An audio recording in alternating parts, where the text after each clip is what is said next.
காட்டுக்குள் வருகின்றார். காட்டுக்குள்ளே வந்து இலை இலையாக தேடினார். பாவி வல்லரக்கனை காணவில்லை. செடி ஒளியாக தேடினார். இலை இலையா கிண்டி பார்க்காரு. ஏன்னா 12 வருஷம் தான் இருக்காம வச்சுங்களா, செடி கொடி எல்லாம் வளர்ந்து அது வளர்ச்சிக்க கூடாது வச்சுங்களா. செடியா இருந்தா மரமா அப்படி கொப்பு கிளையமா கிடக்கு எதுக்குள்ள உட்காந்துருந்தோம் தெரியாதுல. ஆமா அப்படின்னு சொல்லி கிளையெல்லாம் அப்படி விரிச்சு பார்த்தாரு. அப்படி பார்க்கும் போது ஒரு சின்ன குச்சியா வேறு கையில யார் வந்து கம்பு வச்சுட்டு போடுது கையில விட்டுட்டேன். ஆமா அரக்கனை காணலையே என்று அழகு நந்தி சரி ஒரு ஆழ மரத்திலே வந்து ஓய்வெடுத்தார். ஓய்வெடுத்து கொண்டிருந்தா ஓய்வெடுத்த நேரம் வல்லரக்கன் இறைவனுடைய மந்திரத்தை உபச்சாரம் செய்தான். மந்திரமானதை உபசரித்துக் கொண்டிருந்தான். அந்த மந்திர சொல் அழகு நந்தி காதிலே கேட்கிறார். ஐயா காதிலே கேட்டது. காதில் கேட்டவுடனே காலை வாகனம் பார்த்தார். பார்க்கின்றார். ஓம் நமச்சிவாய என்ன மந்திரம் எந்த திசையிலிருந்து வருகிறது? திசையிலிருந்து வருகிற போல் தெரிகிறது. சரி கொஞ்சம் நேரம் நடந்து பார்ப்போம்.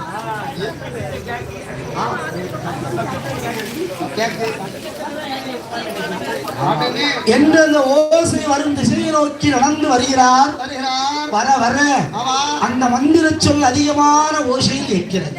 ரொம்ப சத்தமா கேட்க ஆரம்பிச்சு. உடனே அழகு நந்தி பார்த்தார். பார்த்து இந்த இடத்தில் தான் அரக்கன் எங்கேயோ இருக்கிறான் என்று அழகு நந்தி ஈஸ்வராகப்பட்டவர் அரக்கனை அழைக்க வேண்டும் என்று எப்படி அழைத்தார்? எப்படி அழைக்கிறார்? ஏ வல்லரக்கா வாடா வாடா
நீ செய்த தவமெல்லாம் போதுமப்பா.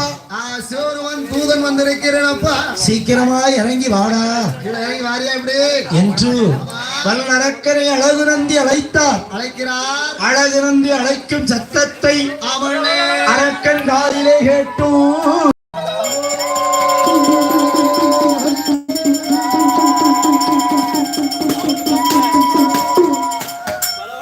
அழகு நந்தி சத்தத்தை கேட்டு கம்பத்தை விட்டு கீழே இறங்கி வாரான் காட்டரக்கு.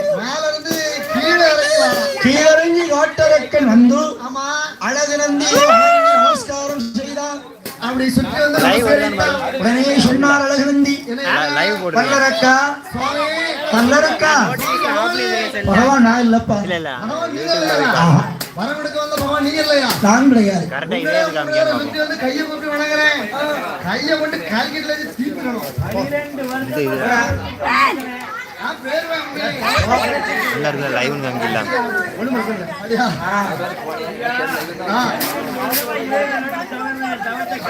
அம்மா ஐயா நான் காலில் விழுந்து நீ வருத்தப்படாங்க. நான் யாரு தெரியுமா? கொஞ்சம் லேட்டாவது வேலைக்காரனா இருந்தாரா? என்னுடைய பேர் என்ன பேர் தெரியுமா? நந்தி ஈசன். சிவனுடைய பேரதான் அம்மாக்கு போன் அடிச்சிரு. அடிச்சுட்டு கிடந்து பார்க்கவே இல்லை. எனக்கு அடிச்சா நாளைக்கு காலையில் எத்தனை மணிக்கு